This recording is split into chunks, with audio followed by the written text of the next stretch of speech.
Assalamualaikum warahmatullahi wabarakatuh.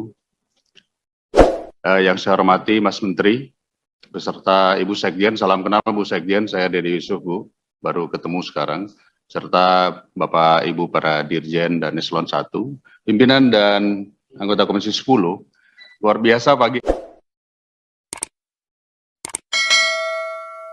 hari ini kita mendengar sama-sama bahwa para wakil rakyat ini benar-benar memperhatikan rakyatnya, ya.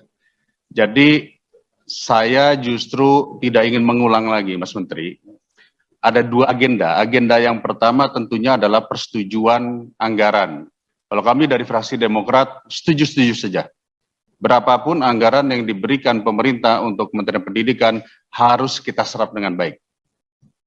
Jadi artinya ini adalah satu hal penting karena kita telah terjadi learning loss.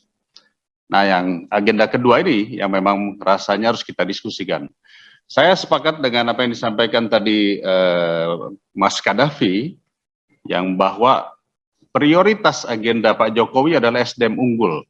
Nah, kalau berbicara SDM unggul, tentu kita harus berbicara targetnya adalah guru. Karena jujur sajalah, kita ini yang hadir di sini, duduk di sini adalah produk dari guru honorer. Kita bisa duduk di sini jadi politisi, jadi pejabat, jadi apapun juga. Mungkin dulu pernah diajar oleh guru honorer yang usianya saat ini mungkin sudah 50, sudah 60. Dan mereka sudah mengajar lebih dari puluhan tahun.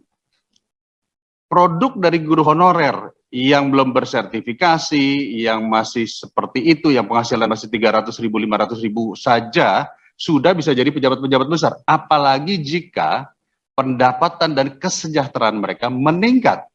Maka 2045 kita pastikan murid-murid kita adalah murid-murid yang lebih hebat dari kita. Akan lebih hebat dari Nadiem Makarim dan sebagainya. Jadi konteksnya di sini adalah kembali, mana yang lebih dahulu? Kesejahteraan dulukah atau upgrading dulu?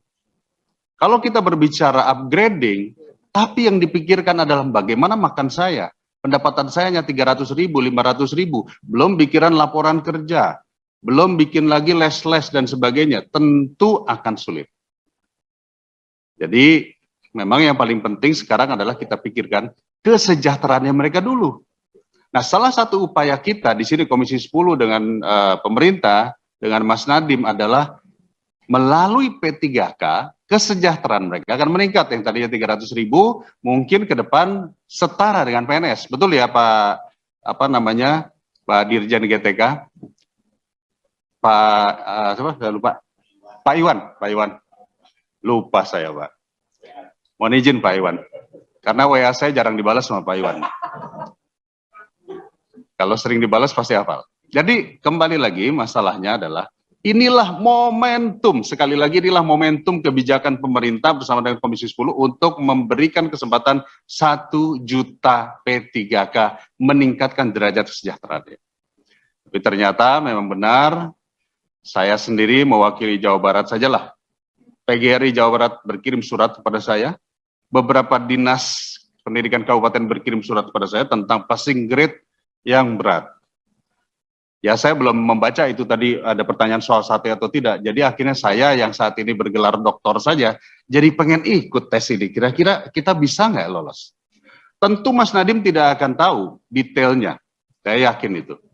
Tetapi dari keluhan yang banyak, alangkah baiknya, kembali saya langsung saja to the point, saya pikir kuasanya Mas Nadiem saat ini adanya di afirmasi. Kawan-kawan kita para guru-guru honorer ini takut nanti masuk pada level remed kedua, bersaing dengan yang serdik, yang 100%. Yang sudah bersertifikasi, yang 100% ini, dia datang mungkin isinya sambil merem saja, udah lolos 100%. Nah, sementara mereka yang mungkin sudah mengajar cukup lama, dia penuh ketakutan. Jadi menurut saya, langsung saja, berikan penghargaan negara, tepat kata Pak Johar. Yang kedua adalah afirmasi, jangan hanya untuk mereka yang serdik 100% lalu yang usia 35 tahun ke atas. Karena ada yang usia 35 tahun ke atas, ngajar baru 2 tahun. Baru masuk jadi guru. Jadi lama pengabdian, saya mohon tolong Mas Nadiem, lama pengabdian ini dimasukkan. Kedua catatan penting adalah masalah linear. Dia guru SD tapi pendidikannya bukan guru SD. Dia pasti akan tumbang.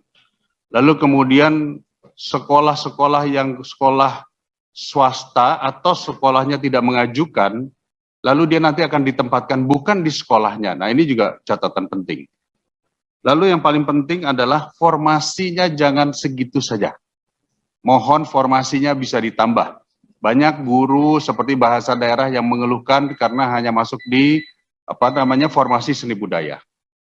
Jadi saya pikir Mas Nadiem, langsung saja fraksi Partai Demokrat meminta kepada Menteri Pendidikan untuk menambah slot afirmasi dengan melihat lama pengalaman mengajar.